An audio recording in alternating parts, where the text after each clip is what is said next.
আলহামদুলিল্লাহ ওয়াসসালাতু ওয়াসসালামু আলা রাসূলিল্লাহ ওয়া আলা আলিহি ওয়া সাহবিহি ওয়া মাওয়ালা আম্মা বাদ।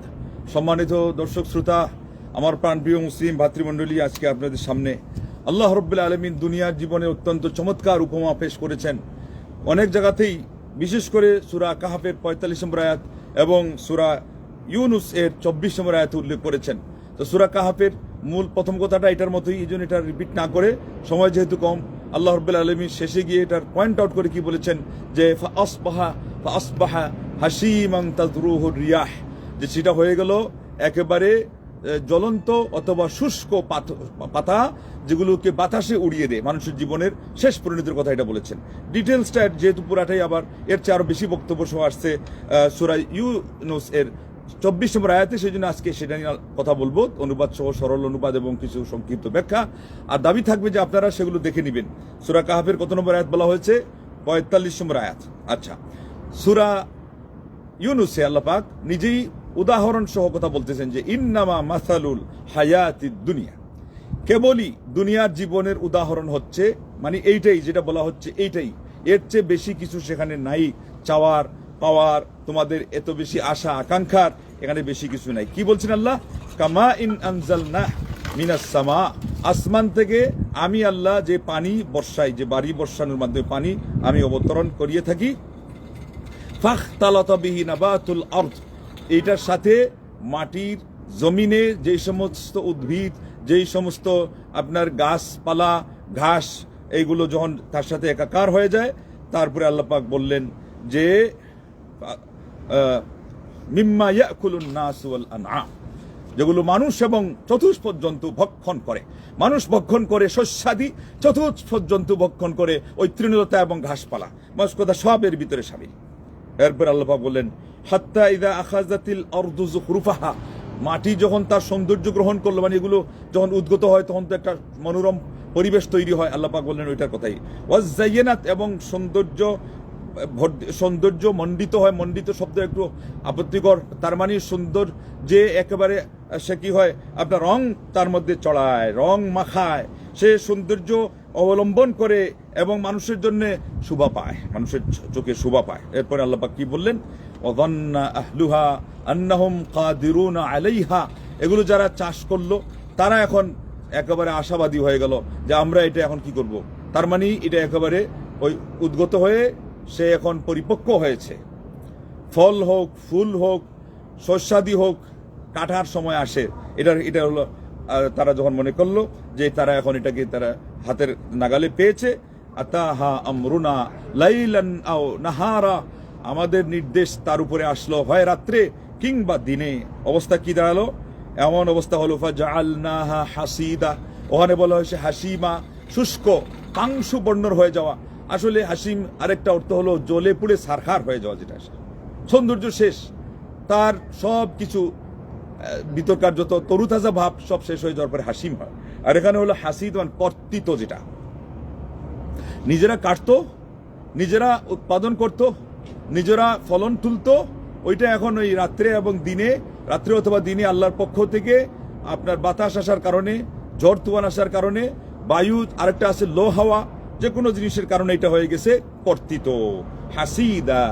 এমন অবস্থা যে কাআল্লাম তাগনা বিল আমস, এটা একেবারে এই সামান্য আগ মুহূর্ত। আর আরেকটা শাব্দিক অর্থ হিসাবে আমস আমরা কি বলি? গতকালকে, এই যে গতকাল, অথবা আরেকটা অর্থ হলো এই কিছুক্ষণ আগে, যেন এটা কিছুই ছিল না। কারণ ভস্মীভূত কোনো জিনিস যদি দেখা যায়, বিরান ভূমি যদি দেখা যায়, একেবারে পাংশুবর্ণর হয়ে আসছে যদি কোনো জমি দেখা যায়, কোনো শস্যাদি দেখা যায় এবং তার অবশিষ্ট অংশ দেখা যায়, তো মানুষ কি মনে করে এটা বহু কাল আগে সেটা নষ্ট হয়ে গেছে। এই জন্য আল্লাহ পাক বুঝাচ্ছেন যে এটা যেন কোনো কিছুই ছিল না অতীত জীবনে, কালকে হোক অথবা এই সামান্য সময় না, এটা বহু আগেই যেন শেষ হয়ে গেছে। লা ইলাহা ইল্লাল্লাহ। এরপর আল্লাহ পাক কি বললেন? কাযালিকা নুফাসসিলুল আয়াতি লিকাওমিন ইয়াতাফাক্কারুন, আমি আল্লাহ এইভাবেই যারা চিন্তাশীল মানুষ তাদের জন্য নিদর্শনাবলী আমি সুস্পষ্টভাবে বিশদ ব্যাখ্যা করে থাকি, আমি এগুলো বর্ণনা করে থাকি। এই হলো দুনিয়ার জীবন, এই দুনিয়ার জীবন। লা ইলাহা ইল্লাল্লাহ।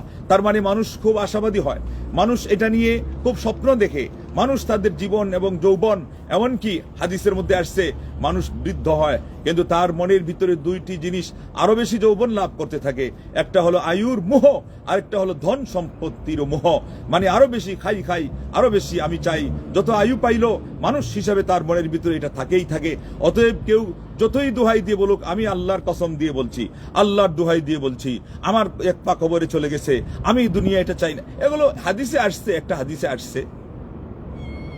সেখান থেকে আলিমগঞ্জ ব্যাখ্যাতে বলেছেন যে বয়স হয়ে গেলে মানুষের এই সমস্ত রিয়াকারীর ভাব কমে যায়, কিন্তু বেশিরভাগ মানুষেরই কমে না। যেহেতু আরেক হাদিসই বলে দিয়েছে কোনো কাল কোনো বিচার করা ছাড়া, পার্থক্য করা ছাড়া, তার মানে বেশিও মানুষের সেটা হয়েছে। আর আজকের যুগে আগে যদি 99% হইতো, আজকে 99-এর মধ্যে আরো 1% যেটা, ওইটাকে আপনি আবার আপনি পার্সেন্ট করেন, গিয়ে দেখবেন যে মানুষের অবস্থা কোথায় গিয়ে দাঁড়ায়।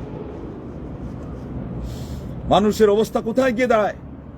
কঠিন পরিস্থিতি বর্তমান বিশ্বে। মানুষ খালি খাই নিয়ে ব্যস্ত, এবং মানুষ স্বার্থ নিয়ে ব্যস্ত। দুনিয়া बिगड़ गई, दौलत के वास्ते मजहब को ले चले मतलब के रास्ते। উর্দুভাষী কবি অত্যন্ত জ্ঞানীর কথা বলেছেন, খুবই তথ্যবহুল কথা বলেছেন। কবি বুদ্ধিমত্তার পরিচয় দিয়ে তিনি এই কবিতা রচনা করে বলেছেন যে দুনিয়া পরিবর্তিত হয়ে গেছে, বিগড়ে গিয়েছে, বিঘ্নিত হয়ে গেছে। কিসের কারণে? ধন সম্পত্তির নেশায় এবং এগুলোর পেশায়। এরপরে বললেন যে মানুষ আজকে ধর্মকে নিয়ে তাদের সেই স্বার্থের পিছনে লাগিয়ে দিয়েছে। একটা তো হলো কেউ স্বার্থ আদায় করছে, স্বার্থের কথা বলছে, আরেকটা হলো না ধর্মকে অপব্যবহার করা হচ্ছে। আজকে এইটাও হচ্ছে, এইটা আরো মারাত্মক পর্যায়ে হচ্ছে। ধর্ম ব্যবসা নিজেরা আমরা যাকে বলে থাকি, ভণ্ডামি যাকে বলা হয়, ধর্মের নামে অধর্ম প্রচার করা, সেগুলো তো হচ্ছেই। তার চেয়ে বড় কঠিন জিনিস হচ্ছে যে আজকে আপনার কঠিনভাবে মানুষ এটাকেই তাদের দুনিয়া হাসিলের উপায় এবং মাধ্যম বানিয়ে দিয়েছে। ওটা তো পরিষ্কার ভণ্ড, যে বলেছে এই জগতে কি করিয়া কি পাইছে কয়জনে। আবার সে বলে মসজিদের নামে পাগল হয়ে গেছে। তুমি পাগল হয়েছে কেন? প্রেম করিয়া এই জগতে কয়জন আছে বালা, কই আবার নিজেই কয় আমি জানি গো মুর্শিদ নামে আসে কত জ্বালা। ওটা তো পাগল। বাগলা গারুতে রেখে ওটা ঠিক করা যাবে কি যাবে না? পাবনাতে নিয়ে ওরে 100 বছর রাখলেও ঠিক করা যাবে কিনা? আর ওর আয়ু তো 100 বছর নাই, কিন্তু এ ছাড়াই তো আজকে পাগলদের শেষ নেই। সেমি পাগল নাই, আজকে ফুল পাগলের কাছাকাছি অবস্থা। আল্লাহ তুমি আমাদেরকে রক্ষা করো। এই যে দুনিয়ার কথা আপনি বললেন, আল্লাহ আপনি আমাদেরকে এটা বুঝার তৌফিক দান করেন। আল্লাহ পাক এটাই বললেন, যেটাতে খালি ওই বাহ্যিক জিনিসটা দেখতেই দেখা যাচ্ছে, কিন্তু এটার ভিতরে অন্তর্নিহিত তার পরিণতি অতি নিকটে সন্নিকটে। যে পাংশ বর্ণের হয়ে ধানের সে ক্ষেতের মধ্যে গিয়ে পড়া থাকে, দেখেন না, ধানের গাছ থেকে শীষ যখন গজালো, তারপরে এটাকে উঠানো হলো, ধান তোলা হলো, তারপরে মাশাআল্লাহ এটাকে আপনার সুন্দর করে তুলে, এর আগে সে সুজলা সুফলা শস্য শ্যামলা হয়ে ভরপুর হয়েছিল কিনা না, কিন্তু এরপরে গিয়ে দেখেন যখন কাটা হয়ে যায় কয়েকদিন পরে ওর শেকড়গুলো কোন অবস্থায় খা করতে থাকে, ধাঁধা অবস্থায়। আল্লাহু আকবার। এই হলো মানুষের জীবন। আবার এখান থেকে শিক্ষা নেওয়ার জন্য আমাদেরকে বলেছেন যে নিজেকে শেষ করে দাও যেমন ভাবে कि दाना खाक में मिलकर गुले गुलजार होता है, मिटा दो अपना हस्ती को गर कुछ मर्तबा चाहो। যদি কোনো মান মর্যাদা চাও, যদি কোনো পজিশন চাও, যদি দুনিয়াতে আয় উন্নতি চাও, যদি পৃথিবীতে কোনো কিছু করতে চাও, এর আগে হতে চাও, তাহলে নিজের আমিত্বকে শেষ করে দাও। নিজের গৌরব অহংকার, আত্মগরিমা, আত্মশ্লাঘা, দাম্ভিকতা, আত্মম্ভরিতা, আত্মপ্রসাদ, এই সবগুলোকে শেষ করে দাও, মিশিয়ে দাও, মেচাকার করে দাও, শেষ করে দাও। এই মাটির দিকে তাকাও। মাটি, তার উপরে সবাই চলে, মানুষ পা দিয়ে পাড়ায়, জুতা দিয়ে মাড়ায়, সে চুচেরা করে না। অথচ মাটির গভীরে তার পেটে সে ধারণ করে থাকে সারা পৃথিবীর সবচেয়ে দামি দামি জিনিস, খনিজ সম্পদ সব কোথায়? ওই মাটির পেটে। জ্ঞানীগণ বলেছেন মাটি যখন এতটুকু বিনয়ী হয়, তখনই আল্লাহ রাব্বুল আলামিন তার পেটে, তার অধীনে সবগুলো করে দেন। সবচেয়ে দামি জিনিস তার অধীনে করে দেন। সে নিজেকে অপমান অপদস্থ করে সবার পায়ের নিচে পদদলিত করে। আল্লাহু আকবার। জুতা দিয়ে তাকে মাড়ায়, তাকে মানুষ এরকম করে অতিক্রম করে, সে উপেক্ষা করতে কোনো সমস্যা বোধ করে না, সে আপত্তি করে না। তখনই আল্লাহ রাব্বুল আলামিন তার দাম এবং মান এতটুকু বাড়িয়ে দেন যে তার পেটের ভিতরে সবচেয়ে দামি জিনিসগুলো মহান রব্বুল আলামিন গুপ্ত ধন হিসাবে সেখানে সঞ্চিত করে দেন সারা পৃথিবীর সমস্ত মানুষের। এইভাবে যদি কেউ দামি হতে চায়, তাহলে তাকে সেইভাবেই মিঠা দো আপনা হস্তি কো গ্যার কুছ মারতুবা চাহো, নিজের আমিত্বকে মিটিয়ে দাও। এরপরে তিনি বলেছেন যে যেমনি ভাবে এই মাটির সাথে শস্যের দানা বীজ যেগুলো এগুলো মিশে গিয়ে সেগুলো গেথে গিয়ে তারপরে সুজলা সুফলা শস্য শ্যামলার রূপ ধারণ করে এবং মানুষের জন্য সেগুলো থেকে আল্লাহু আকবার খাদ্য খোরাকের ব্যবস্থা হয়, শস্যাদি সেখান থেকে উদ্গত হয়। একটু আগে শুনলেন যে তার পেটে সবকিছু দামি জিনিস সে ধারণ করার মতো শক্তি পায় যখন তার উপর দিয়ে মানুষের পা এবং মানুষের জুতাগুলো দিয়ে তাকে মারা, তাকে কুটা, তাকে একেবারে শেষ করে দেওয়ার সে কথাকে সে সয়ে যায়, সে বরণ করে নেয়। এইভাবেই আপনাকে হতে হবে বিনয়। এবং যেই গাছের মধ্যে তার ডালে ফল ঝুলে সেই ডাল মাটির দিকে ঝুঁকে থাকে, সেখান থেকে জ্ঞানীগণ বলেছেন যে বিনয়ী হলেই বুঝতে হবে যে সেখানে গুণ আছে, গুণ ধরবে, আর ধরলে সেটা ধরে থাকবে, আপনার মধ্যে সেটা বলবৎ থাকবে যদি বিনয়ী থাকেন।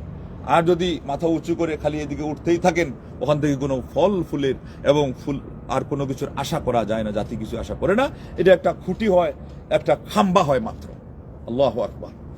যাই হোক, আল্লাহ পাক কোরআন কারীমের মধ্যে মানুষের জীবনের যে উদাহরণ দিয়েছেন সেটাই মূলত আপনাদেরকে হৃদয়ঙ্গম করার জন্য অতি সংক্ষেপে আপনাদের সামনে এই উদাহরণ এবং উপমা এটা খোলাসা করার চেষ্টা করলাম। আপনারা নিজেরা এটা আরো পড়বেন, আরো মনোযোগ দিয়ে পড়বেন, তাফসীর দেখবেন, তখন বুঝে আসবে যে দুনিয়ার জীবনটা আসলেই কি এবং কেমন হওয়া উচিত ছিল আমাদের, অথচ আমরা কোথায় ধোঁকার মধ্যে পড়ে আছি। আমরা বিভিন্ন নেশায় এবং পেশায় বিভোর হয়ে আছি, উন্মাদনায় আমরা ডুবে আছি। এই জন্য দ্বন্দ্ব এগুলো আসলে বেড়েই চলেছে। এগুলো থেকে উদ্ধার পেতে গেলে আল্লাহ রাব্বুল আলামিন আমাদেরকে দুনিয়াতে কেন পাঠিয়েছেন এবং এই আয়াতগুলোতে দুনিয়ার উদাহরণ কি বলেছেন মানুষের জীবনে, বরং এটা একেবারে আমাদের বাস্তব শারীরিক অবস্থা, আমাদের আর্থিক অর্থনৈতিক উন্নতির অবস্থা, আমাদের সামাজিক সেই অগ্রগতি প্রগতি এগুলোর অবস্থার কথাই আল্লাহ রাব্বুল আলামিন এখানে ফুটিয়ে তুলেছেন। এগুলো আমাদের হৃদয়ঙ্গম করা দরকার, এখান থেকে শিক্ষা নেওয়া দরকার। আল্লাহ পাক আমাদেরকে সেই তৌফিক দান করেন, আমরা আমাদের জীবন সেই শিক্ষাগার থেকে আমরা যেন শিক্ষা নিতে পারি মহান রব্বুল আলামিনের দিক নির্দেশনা অনুযায়ী, এবং এখান থেকে আমরা উপকৃত হয়ে পরকালের জন্য আমরা পাথে অর্জন করতে পারি, যেটাকেই সামনে রেখে, এটা কোনো হাদিস নয়, বাণী বলা হয়েছে। আর দুনিয়া মাজরাআতুল আখিরা, দুনিয়া হলো পরকালের সে আপনার ক্ষেত্র, আপনার শস্য ক্ষেত্র। এখানে আমরা কিছু উৎপাদন করব, আমরা এখানে কিছু ফল ফসল লাগাবো, কিন্তু সেটার থেকে আমরা উপকৃত হবো গিয়ে পরকালে। আল্লাহ পাক আমাদেরকে সেটা তৌফিক দান করেন, দুনিয়ার মধ্যেই সেখানে মাত্রা। ওই জন্য আসুন এই দুনিয়ার জীবনকে হৃদয়ঙ্গম করুন, ভালো করে দুই চোখ বন্ধ করে চিন্তা করুন যে আমরা দুনিয়াতে কেন আসছি, এবং হঠাৎ করে আমাদের এই যে শ্বাসনালীতে যখন আপনার আমাদের সেই বন্ধ হয়ে যাবে শ্বাস, এবং শ্বাসরুদ্ধ হয়ে যাবে আমাদের কণ্ঠনালীতে, সেটা যখন অষ্টাগত হবে এবং ঘরঘরা যাকে বলা হয় আসবে, তখন যদি কালিমা নসিব না হয়, আল্লাহর কথা স্মরণ না থাকে, আমাদের অবস্থা কি হবে? আমরা যদি পরকালের পাথেও নিয়ে না যেতে পারি, আমাদের পরিস্থিতি। আসুন আমরা আল্লাহ রাব্বুল আলামিনকে ভয় করি এবং এই দুই